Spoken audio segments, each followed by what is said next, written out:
ಶ್ರೀ ಗುರುಭ್ಯೋ ನಮಃ. ಹರಿ ಓಂ ಶ್ರೀಮಾತ್ರೇ ನಮಃ. ತಾವೆಲ್ಲ ಈ ಒಂದು ಪ್ರವಚನಕ್ಕೆ ಆಗಮಿಸಿದಿರ. ತಮಗೆಲ್ಲ ಆದರದ ಸುಸ್ವಾಗತವನ್ನು ಬಯಸ್ತಾ ಇದ್ದೀನಿ. ಲಕ್ಷ್ಮೀ ಕಟಾಕ್ಷ, ಆ ತಾಯಿ ಅನುಗ್ರಹ ಆಗಬೇಕಾದ್ರೆ ಏನು ಮಾಡಬೇಕು ಅಂತ ತಾವೆಲ್ಲ ಈ ಒಂದು ಸತ್ಸಂಗಕ್ಕೆ ಆಗಮಿಸಿದಿರೆ. ಎಲ್ಲರಿಗೂ ನಾನು ಆತ್ಮೀಯವಾದ ಸ್ವಾಗತವನ್ನು ಕೋರ್ತಾ ಇದ್ದೀನಿ.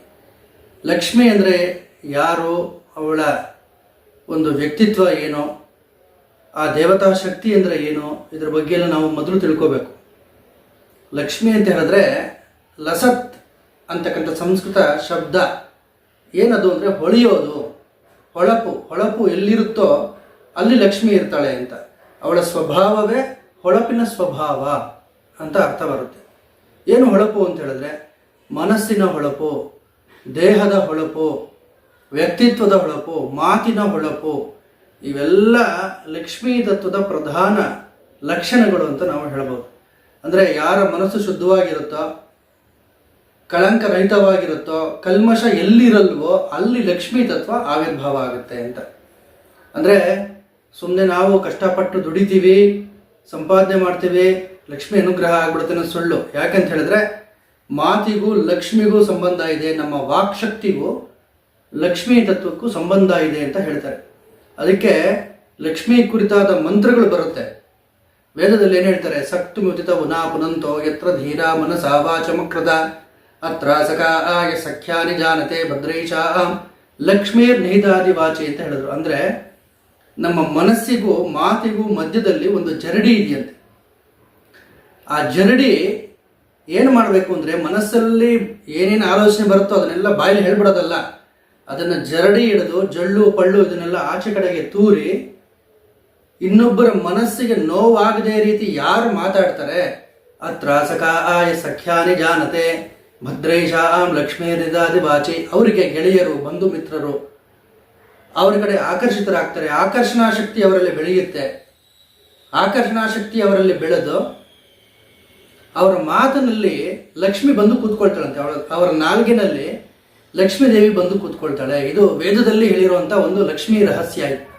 ಅಂದರೆ ನಮ್ಮ ಮಾತಿಗೂ ಲಕ್ಷ್ಮೀ ತತ್ವಕ್ಕೂ ನೇರವಾದ ಸಂಬಂಧ ಇದೆ ಅಂತ ಹೇಳಿಬಿಟ್ರು. ಆದ್ದರಿಂದ ನೋಡಿ, ವ್ಯಾಪಾರಿಗಳಲ್ಲಿ ಯಾರು ಮೃದುವಾಗಿ ಗ್ರಾಹಕರ ಹತ್ರ ಮಾತಾಡ್ತಾರೆ, ನಯವಾಗಿ ಮಾತಾಡ್ತಾರೆ, ಆತ್ಮೀಯತೆಯಿಂದ ಸ್ನೇಹದಿಂದ ಮಾತಾಡ್ತಾರೆ, ಬೆಲ್ಲ ಮುತ್ತದಾಗೆ, ಬೆಲ್ಲಕ್ಕೆ ಎರುವೆ ಮುತ್ತದಾಗೆ ಎಲ್ಲರೂ ಅವರ ಅಂಗಡಿಗಳಿಗೆ ಹೋಗ್ತಾರೆ. ಆದರೆ ಗದರಿಕೊಂಡು ನಿಷ್ಠುರವಾಗಿ ಮುಖ ಸಂಟರಿಸ್ಕೊಂಡು ಯಾರು ಮಾತಾಡ್ತಾರೆ ಅವ್ರ ಹತ್ರ ಯಾರು ಬರ್ತಾರೆ? ಆದ್ದರಿಂದ ಭಗವದ್ಗೀತೆಯಲ್ಲಿ ಕೃಷ್ಣ ಹೇಳ್ಬಿಟ್ಟಿದ್ದಾನೆ, ಏನು, ನಾವು ಬಾಯಿಂದ ಕೂಡ ಒಂದು ಯಜ್ಞವನ್ನು ಮಾಡಬಹುದು, ಅದು ವಾಗ್ರೂಪವಾದಂತಹ ಯಜ್ಞ. ಅಂದರೆ ನಮ್ಮ ಮಾತಿನಿಂದ ಇನ್ನೊಬ್ಬರಿಗೆ ನೋವು ಉಂಟು ಮಾಡಲ್ಲ ನಾನು ಅಂತ ಯಾರು ತೀರ್ಮಾನ ಮಾಡ್ಕೊಂಡಿರ್ತಾನೆ ಅವನು ಬಾಯಿಂದ ಕೂಡ ಒಂದು ಯಜ್ಞವನ್ನು ಮಾಡ್ತಿದ್ದಾನೆ ಅಂತ ಲೆಕ್ಕ ಆಗ. ಅಂದರೆ ಇಂದ್ರಿಯಗಳಿಂದ ಕೂಡ ನಾವು ಯಜ್ಞವನ್ನು ಮಾಡಬಹುದು. ಇದು ವಾಗ್ರೂಪವಾದ ಯಜ್ಞ. ದೊಡ್ಡ ದೊಡ್ಡ ಸಂತರು ಇವತ್ತಿನ ದಿವಸ, ದೊಡ್ಡ ದೊಡ್ಡ ಶ್ರೀಮಂತರು ನಾವು ಯಾರನ್ನ ನೋಡ್ತಿದ್ದೀವಿ, ಎಲ್ಲರೂ ಪರೋಕ್ಷವಾಗಿ ಯಜ್ಞವನ್ನು, ಕೆಲವರಿಗೆ ಗೊತ್ತಿರುತ್ತೆ, ಕೆಲವರಿಗೆ ಗೊತ್ತಿರಲ್ಲ, ಅವರು ಅದನ್ನು ಅಳವಡಿಸ್ಕೊಂಡಿರ್ತಾರೆ ಜೀವನದಲ್ಲಿ. ಅಳವಡಿಸ್ಕೊಂಡು ಇನ್ನೊಬ್ಬರ ಮನಸ್ಸನ್ನು ನೋಯಿಸದೆ ನಾನು ಮಾತಾಡ್ತೀನಿ ಅನ್ನೋ ರೀತಿಯಲ್ಲಿ ಅವರ ಜೀವನವನ್ನು ರೂಪಿಸ್ಕೊಂಡಿರ್ತಾರೆ. ನೀವು ಚಿತ್ರರಂಗದಲ್ಲೂ ನೋಡ್ಬೋದು, ಸಾಹಿತ್ಯ ರಂಗದಲ್ಲಿ ನೋಡಬಹುದು. ಯಾರು ಇನ್ನೊಬ್ಬರ ಮನಸ್ಸಿಗೆ ನೋವುಂಟು ಮಾಡದೆ ಬೆಳ್ಕೊಂಡು ಬಂದಿದ್ದಾರೆ ಅವರೆಲ್ಲ ದೊಡ್ಡ ದೊಡ್ಡ ಸ್ಥಾನಗಳನ್ನು ಅಲಂಕರಿಸಿದ್ದಾರೆ. ಯಾಕೆ? ಲಕ್ಷ್ಮೀ ತತ್ವಕ್ಕೂ ವಾಕ್ ತತ್ವಕ್ಕೂ ಸಂಬಂಧ ಇದೆ. ಯಾರು ಇದನ್ನು ರೂಢಿಸ್ಕೊಳ್ತಾರೆ ಅವರಿಗೆ ಲಕ್ಷ್ಮೀ ದೇವಿ ಒಲಿತಾಳೆ. ವರಮಹಾಲಕ್ಷ್ಮಿ ಕಥೆ ನೀವೆಲ್ಲ ಕೇಳಿದಿರಲ್ಲ, ನಿಮಗೆಲ್ಲ ಗೊತ್ತು. ಆ ವರಮಹಾಲಕ್ಷ್ಮಿ ಕಥೆನಲ್ಲಿ ಚಾರುಮತಿ ದೇವಿ ಕಥೆ ಬರುತ್ತೆ.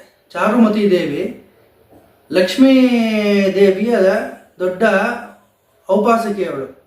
ಅವಳ ಕನಸಿನಲ್ಲಿ ವರಮಹಾಲಕ್ಷ್ಮಿ ಬರ್ತಾಳೆ. ಏನಕ್ಕೆ ಬರ್ತಾಳೆ ಅಂದರೆ, ಚಾರು ಅಂತ ಹೇಳಿದ್ರೆ ಸುಂದರವಾದ, ಮತಿ ಅಂದರೆ ಬುದ್ಧಿ, ಸುಂದರವಾದ ಮತಿಯುಳ್ಳವಳು ಚಾರುಮತಿ. ಅವಳು ಬಾಯಿಂದ ಯಾರನ್ನು ನೋಯಿಸಿದವಳಲ್ಲ, ಅತ್ತೆ ಮಾವನ್ನ ಅಷ್ಟು ಚೆನ್ನಾಗಿ ನೋಡ್ಕೊಂಡಿರ್ತಾಳೆ. ಆ ಒಂದು ಗುಣಕ್ಕೆ ಆಕರ್ಷಿತಳಾಗಿ ಲಕ್ಷ್ಮೀ ದೇವಿ ಇವಳ ಕನಸಿನಲ್ಲಿ ಬರ್ತಾಳಂತೆ. ಇವಳ ಕನಸಿನಲ್ಲಿ ಬಂದು ಅವಳಿಗೆ ಸ್ವಪ್ನದಲ್ಲಿ ವರಮಹಾಲಕ್ಷ್ಮೀ ದೇವಿ ವ್ರತವನ್ನು ಉಪದೇಶ ಮಾಡಿ ಹೋಗ್ತಾಳೆ. ಯಾಕೆ ಚಾರುಮತಿ ದೇವಿ ಕನಸದಲ್ಲೇ ಬಂದು ಲಕ್ಷ್ಮಿ ಅಂತ ಹೇಳಿದ್ರೆ, ಇವಳಲ್ಲಿದ್ದಲ್ಲ ಆ ಲಸತ್ ಅಂತಕ್ಕಂಥ ಒಂದು ಗುಣ, ಅಂದರೆ ಹೊಳಪಿನ ಗುಣ, ವ್ಯಕ್ತಿತ್ವದ ಹೊಳಪು, ಆ ಗುಣಕ್ಕೆ ಆಕರ್ಷಿತಳಾಗಿ ಲಕ್ಷ್ಮೀ ದೇವಿ ಈ ಚಾರುಮತಿ ದೇವಿ ಕನಸಿನಲ್ಲಿ ಬಂದು ವರಮಹಾಲಕ್ಷ್ಮಿ ದೇವಿಯ ವ್ರತವನ್ನು ಉಪದೇಶ ಮಾಡ್ತಾಳೆ. ಆದ್ದರಿಂದ ವರಮಹಾಲಕ್ಷ್ಮಿ ವ್ರತ ನಾವೆಲ್ಲರೂ ಮಾಡ್ತೀವಿ. ಆದರೆ ಈ ಒಂದು ರಹಸ್ಯ ಏನು ಲಕ್ಷ್ಮೀ ರಹಸ್ಯ, ಬಾಯಿ ಮಾತಿಂದ ಯಾರನ್ನು ನೋಯಿಸ್ಕೊಡೋದು ಅಂಥವರಲ್ಲಿ ಲಕ್ಷ್ಮೀ ತತ್ವ ಆವಿರ್ಭಾವ ಆಗುತ್ತೆ. ಅನಾವಶ್ಯಕವಾಗಿ ನೋಡಿ, ಕೆಲವರು ದೊಡ್ಡ ದೊಡ್ಡ ಲಕ್ಷ್ಮೀ ದೇವಿ ಸಾಧಕರನ್ನು ನಾನು ನೋಡಿದ್ದೀನಿ, ಲಕ್ಷ್ಮೀ ದೇವಿ ಉಪಾಸನೆ ಮಾಡೋರು ನೋಡಿದ್ದೀನಿ. ಅವ್ರಿಗೆ ಬೇಡ ಬೇಡ ಅಂದರೂ ಅವರ ಹತ್ರ ಹಣದ ಸುರಿಮಳೆ ಆಗ್ತಿರುತ್ತೆ. ಯಾಕೆ? ಅನಾವಶ್ಯಕವಾಗಿ ಇನ್ನೊಬ್ಬರನ್ನ ನಿಂದನೆ ಮಾಡೋದಿಲ್ಲ ಅವರು, ಅನಾವಶ್ಯಕವಾಗಿ ಇನ್ನೊಬ್ಬರ ಬಗ್ಗೆ ದೂಷಣೆ ಮಾಡೋದಿಲ್ಲ, ಇನ್ನೊಬ್ಬರ ಬಗ್ಗೆ ಮಾತಾಡೋದಿಲ್ಲ ಅವರು. ಮತ್ತೆ ಅವರ ನಿಜ ದಿನಚರಿನ ಲೆಕ್ಕ ತಗೊಂಡ್ರೆ, ಬೆಳಿಗ್ಗೆಯಿಂದ ರಾತ್ರಿವರೆಗೂ ಲೆಕ್ಕ ತಗೊಂಡ್ರೆ ಯಾರನ್ನು ನೋಯಿಸಲ್ಲ, ಮಾತಿನಿಂದ ಯಾರನ್ನು ನೋಯಿಸೋದಿಲ್ಲ, ಸಮಾಧಾನವಾಗಿ ಶಾಂತಿಯಿಂದ ಇರ್ತಾರೆ. ಈ ಗುಣಗಳನ್ನೆಲ್ಲ ಅಳವಡಿಸ್ಕೋಬೇಕು. ಸುಮ್ಮನೆ ಆ ತಾಯಿ ಒಲಿಬೇಕು ಅಂದರೆ ಒಲಿಯೋದಿಲ್ಲ. ಇದನ್ನು 48 ದಿವಸ ನೀವು ಬೇಕಾದ್ರೆ ನೀವು ಪರೀಕ್ಷೆ ಮಾಡಿ ನೋಡಿ. ಇವರೆಲ್ಲ ಇಲ್ಲಿ ಯಾರು ಬಂದಿದ್ದೀರಾ, ಇವರೆಲ್ಲ ಪರೀಕ್ಷೆ ಮಾಡಿ ನೋಡಿ. ನೀವೆಲ್ಲ 48 ದಿವಸ ನಾನು ಬಾಯಿ ಮಾತಿಂದ ಯಾರನ್ನು ನೋಯಿಸೋದಿಲ್ಲ. ಬಹಳ ಎಚ್ಚರಿಕೆಯಿಂದ ನಮ್ಮನ್ನು ನಾವು ಗಮನಿಸ್ಕೊಳ್ತಾ ಇರಬೇಕು. ಗಮನಿಸ್ಕೊಂಡಾಗ ನಮ್ಮ ವ್ಯಕ್ತಿತ್ವದಲ್ಲಿ ಒಂದು ಹೊಳಪು ಬರುತ್ತೆ. ಅದಕ್ಕೆ ಲಕ್ಷ್ಮೀರ್ ನಿಹಿತಾದಿ ವಾಚಿ ಅಂತ ಹೇಳೋದು. ಶಕ್ತಿ ಮುದಿತ ಉನಾಪುನಂತೂ ಆ ಮಂತ್ರ ಹೇಳಿದೆ ನಾನು ಇವಾಗ. ಲಕ್ಷ್ಮಿ ಅವರ ನಾಲಿಗೆ ಮೇಲೆ ನಿಂತ್ಕೊಳ್ತಾಳೆ. ಅವರು ಏನು ಮಾತಾಡಿದ್ರು, ಅವರೊಂದು ಬಿಸ್ನೆಸ್ ಮೀಟಿಂಗ್ ಹೋಗ್ತಾರೆ, ಅವ್ರು ಏನೋ ಒಂದು ಡೀಲಿಂಗ್ ಮಾಡ್ತಾರೆ, ಸಕ್ಸಸ್ಸು. ಯಾಕೆ ಅಂತಂದರೆ ಲಕ್ಷ್ಮೀ ದೇವಿ ಕೂತ್ಕೊಂಡಿರ್ತಾಳೆ ಅವ್ರ ನಾಲಿಗೆ ಮೇಲೆ. ಅವ್ರು ಏನು ಹೇಳಿದ್ರು ಒಂದು ಅಗ್ರಿಮೆಂಟ್ ಸೈನ್ ಆಗಬೇಕಾ ಆಗುತ್ತೆ. ಏನೋ ಒಂದು ನೆಗೋಷಿಯೇಷನ್ಗೆ ಹೋಗ್ತಾರೆ, ಬಿಸ್ನೆಸ್ ನೆಗೋಷಿಯೇಷನ್ಗೆ 10 ಲಕ್ಷ ಇರೋದನ್ನ 7 ಲಕ್ಷ ಕುದುರಿಸ್ಕೊಂಡ್ ಬರ್ತಾರೆ. ಬೇರೆಯವ್ರ ಕೈಲಿ ಆ ತಾಕತ್ತಿರೋದಿಲ್ಲ. ಯಾಕೆ? ಇವರು ಯಾರನ್ನು ನೋಯಿಸದೆ ಆ ವ್ರತವನ್ನು ಪಾಲನೆ ಮಾಡ್ಕೊಂಡ್ ಬಂದಿರ್ತಾರೆ. 10 ಲಕ್ಷಕ್ಕಾಗಿರೋ ಬಿಸ್ನೆಸ್ ಒಂದು 7 ಲಕ್ಷ ಕುದುರಿಸ್ಕೊಂಡ್ ಬರ್ತಾರೆ, ಇವ್ರ ಕಡೆಗೆ ಮಾಡ್ಕೊಂಡ್ ಬರ್ತಾರೆ. ಇದೆಲ್ಲ ಯಾಕೆ ಅಂತ ಹೇಳಿದ್ರೆ, ಆ ಲಕ್ಷ್ಮೀ ತತ್ವ ಯಾರ ಕಡೆ ಆಕರ್ಷಿತ ಆಗುತ್ತೆ ಅಂತ ಹೇಳಿದ್ರೆ ಈ ಗುಣಗಳನ್ನ ಪಾಲನೆ ಮಾಡ್ಕೊಂಡಿರ್ತಾರಲ್ಲ ಅವ್ರಿಗೆ. ಆಮೇಲೆ ಇವೆಲ್ಲ ಕೇಳಿದ್ರೆ, ಗುರುಗಳೇ ಯಾವ ಒಂದು ಉಪಾಸನೆಯಿಂದ, ಯಾವ ಮಂತ್ರದಿಂದ, ಯಾವ ಪೂಜೆಯಿಂದ ಲಕ್ಷ್ಮೀ ತತ್ವ ನಮ್ಮ ಕಡೆ ಆಕರ್ಷಿತವಾಗುತ್ತೆ ಅಂದರೆ ನೀವೆಲ್ಲ ಕೇಳಿದ್ರೆ ಸಾವಿರಾರಿದೆ, ಲಕ್ಷಾಂತರ ಇದೆ. ಇವೆಲ್ಲ ಮಂತ್ರ ರಹಸ್ಯಗಳು ಸುಮಾರಿದೆ. ಸುಲಭವಾದ ವಿಧಾನ, ದತ್ತಾತ್ರೇಯರ ಪ್ರಥಮ ಅವತಾರ ಶ್ರೀಪಾದವಲ್ಲಭರು ಹೇಳಿರುವಂಥ ವಿಧಾನವನ್ನು ಹೇಳ್ತೀನಿ. ಶುಕ್ರವಾರದ ದಿವಸ ಸಂಜೆ ತುಪ್ಪದ ದೀಪವನ್ನು ಲಕ್ಷ್ಮೀದೇವಿ ಚಿತ್ರಪಟದ ಮುಂದೆ ಇಟ್ಟು ಶ್ರೀಮ್ ಅಂತಕ್ಕಂಥ ಬೀಜಾಕ್ಷರ, ಇದು ಶ್ರೀಮ್ ಅನ್ನೋದು ಲಕ್ಷ್ಮೀದೇವಿಯ ಬೀಜಾಕ್ಷರ. ಈ ಬೀಜಾಕ್ಷರವನ್ನು ಜಪಿಸುತ್ತಾ ಹಸಿ ಹಾಲು, ಅದಕ್ಕೆ ಜೇನುತುಪ್ಪ, ಕೇಸರಿ ದಳ ಇದನ್ನೆಲ್ಲ ಹಾಕಿ ನೈವೇದ್ಯ ಮಾಡಬೇಕು. ಸುಮಂಗಲಿಯರಿಗೆ ಸತ್ಕಾರ ಮಾಡಬೇಕು. ಮುತ್ತೈದೆಯರನ್ನ ಕರೆದು ಅವರಿಗೆ ಸತ್ಕಾರ ಮಾಡಬೇಕು. ಮನೆಗೆ ಅರಿಶಿನ ಕುಂಕುಮ ನೀವೇನು ನೈವೇದ್ಯ ಮಾಡಿರ್ತೀರ ಅದನ್ನೆಲ್ಲ ಅವರಿಗೆ ಕೊಟ್ಟು ಸತ್ಕಾರ ಮಾಡೋದ್ರಿಂದ ಲಕ್ಷ್ಮೀ ದೇವಿಯ ಕಟಾಕ್ಷ ಇವ್ರ ಮೇಲೆ ಆಗುತ್ತೆ.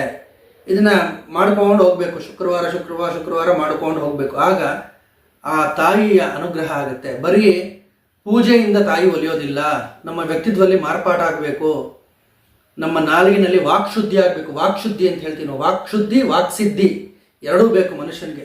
ವಾಕ್ಶುದ್ಧಿ ಅಂದರೆ ಆ ನಾಲಿಗೆ ಯಾವ ಕೆಟ್ಟ ಮಾತನ್ನು ಆಡಿರಬಾರ್ದು, ಇನ್ನೊಬ್ಬರ ಬಗ್ಗೆ ಮಾತಾಡಿರಬಾರ್ದು. ದೂಷಣೆ, ಇನ್ನೊಬ್ಬರ ಬಗ್ಗೆ ಅಂತ ಹೇಳಿದ್ರೆ ಇನ್ನೊಬ್ಬರನ್ನ ನಿಂದನೆ ಮಾಡೋದು, ಇನ್ನೊಬ್ಬರನ್ನ ಟೀಕೆ ಮಾಡೋದು, ಇನ್ನೊಬ್ಬರನ್ನ ದೂಷಣೆ ಮಾಡೋದು, ಇದನ್ನ ಯಾವುದೂ ಮಾಡಿರಬಾರ್ದು.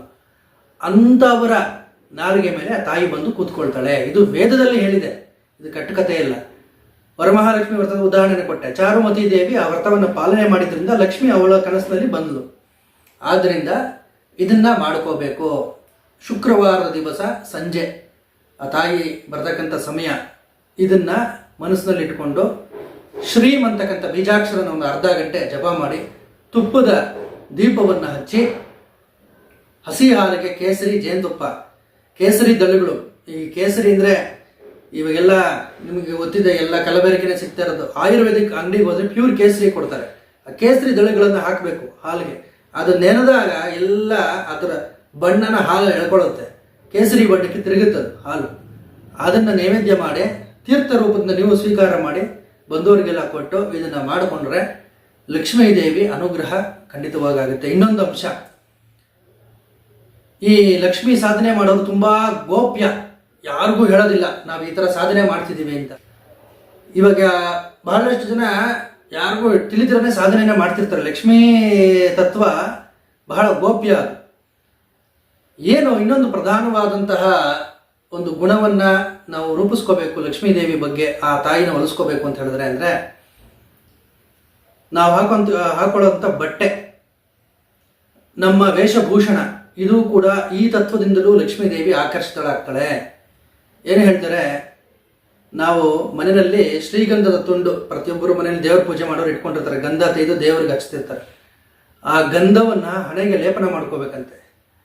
ಆ ಗಂಧ ತತ್ವದಿಂದ ಲಕ್ಷ್ಮೀ ದೇವಿ ಆಕರ್ಷಿತಳಾಗ್ತಾಳೆ. ನಾವು ಹಾಕೊಳ್ಳೋಂಥ ಬಟ್ಟೆ ಶುಚಿಯಾಗಿರಬೇಕು, ಮಡಿಯಾಗಿರಬೇಕು, ಅದು ನೋಡೋದಕ್ಕೆ ಆಕರ್ಷಣೀಯವಾಗಿರಬೇಕು. ನಾವು ಹಾಕೊಳ್ತಕ್ಕಂಥ ಬಟ್ಟೆ ಅಂದರೆ ಇನ್ನೊಬ್ಬರನ್ನ ಗಮನ ಸೆಳೆಯುವಂಥ ಬಟ್ಟೆಗಳಲ್ಲ, ಇರೋದರಲ್ಲಿ ಶುಚಿರ್ಭೂತರಾಗಿರಬೇಕು. ಶುಚಿರ್ಭೂತರಾಗಿದ್ದಾಗ ಲಕ್ಷ್ಮೀ ತತ್ವ ನಮ್ಮ ಕಡೆ ಆಕರ್ಷಿತವಾಗುತ್ತೆ. ಮತ್ತು ನಮ್ಮ ಮನೆಯಲ್ಲಿ ನಾವು ಸಮಯಕ್ಕೆ ಸರಿಯಾಗಿ ಎದ್ದೇಳೋದು, ಅಕಾಲದಲ್ಲಿ ಮಲ್ಕೋಬಾರ್ದು. ಮುಸ್ಸಂಜೆ ಮಲಗಬೇಡಿ ಅಂತ ಹಿಂದಿನ ಕಾಲದಲ್ಲಿ ಹೇಳೋರು. ಆ ಮುಸ್ಸಂಜೆ ಸಮಯದಲ್ಲಿ ಮಲಗಬಾರದು. ಮನೆಯ ಪರಿಸರವನ್ನು ಶುಭ್ರವಾಗಿ ಇಟ್ಕೊಂಡಿರಬೇಕು. ಮನೆಯಲ್ಲಿ ಜಗಳ ಆಡಬಾರ್ದು. ಇದನ್ನು ಕೈವಾರ ತಾತಯ್ಯನವರು ಹೇಳಿದ್ದಾರೆ. ಯಾರ ಮನೆಯಲ್ಲಿ ಜಗಳ ಆಗ್ತಿರುತ್ತೆ ಅವ್ರ ಮನೆಯಲ್ಲಿ ಲಕ್ಷ್ಮಿ ನಿಲ್ಲೋದಿಲ್ಲ. ಮೌನವ್ರತವಾಗಿರಬೇಕು. ಆದಷ್ಟು ಜಗಳ ಆಡ್ತಕ್ಕಂಥ ಸಂದರ್ಭ ಬಂದರೆ ಮೌನವ್ರತವನ್ನು ಪಾಲನೆ ಮಾಡಬೇಕು. ಇವೆಲ್ಲ ಗಮನದಲ್ಲಿ ಇಟ್ಕೊಂಡ್ರೆ ಆ ತಾಯಿ ಖಂಡಿತವಾಗಿ ಅನುಗ್ರಹವನ್ನು ಮಾಡ್ತಾಳೆ, ಪ್ರತಿಯೊಬ್ಬರಿಗೂ ಅನುಗ್ರಹ ಮಾಡ್ತಾಳೆ. ಅದು ನಮ್ಮ ನಡವಳಿಕೆಯಲ್ಲಿದೆ. ಲಕ್ಷ್ಮೀ ತತ್ವವನ್ನು ಆಕರ್ಷಣೆ ಮಾಡೋದು ನಮ್ಮ ನಡವಳಿಕೆ. ಆ ನಡವಳಿಕೆಯಲ್ಲಿದೆ. ಆ ನಡವಳಿಕೆನ ನಾವು ಅಳವಡಿಸ್ಕೊಂಡ್ರೆ ಖಂಡಿತವಾಗಿ ಲಕ್ಷ್ಮೀ ತತ್ವ ಅನ್ನೋದು ಆಕರ್ಷಿತವಾಗುತ್ತೆ.